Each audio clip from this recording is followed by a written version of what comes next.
I hope everyone is doing well. Today I want to talk about making room for Jesus, and I just want to give out just a couple of tips of what I do to spend, time with the Lord. So I have two verses, and the first verse is Proverbs 3 and 5. It says, "Trust in the Lord with all thine heart, and lean not into thy own understanding." Okay, and that's Proverbs 3 and 5. And the next verse I have is Matthew 24 and 35.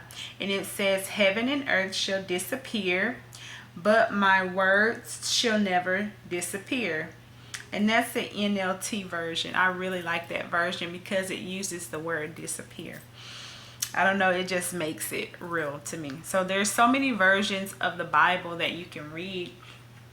And, sometimes some may hit better than the other, okay? But I really like KJV, but I read NLT sometimes. I read Message Bible. I read Living Translation.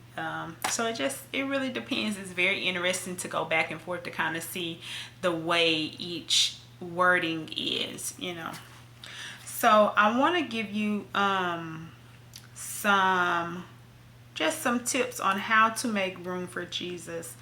Okay, so some things that you may need to make room for Jesus is a pen. Come on.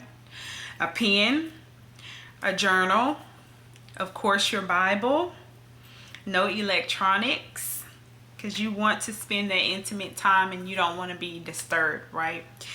And then when you go into prayer, of course you're going to go with thanksgiving first, right?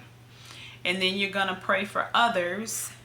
This is what I do. This is not an extensive list, and if you don't do it like that, it's wrong. But I just want to share just some tips of what I do. Then you can find scriptures and words that like pop out to you. You can highlight them, you can write them down so that you can look them up later and kind of go over them and study them. And so that is some of the things that you can do to have intimacy with Jesus. And the very last thing and which is the most important thing, is to listen.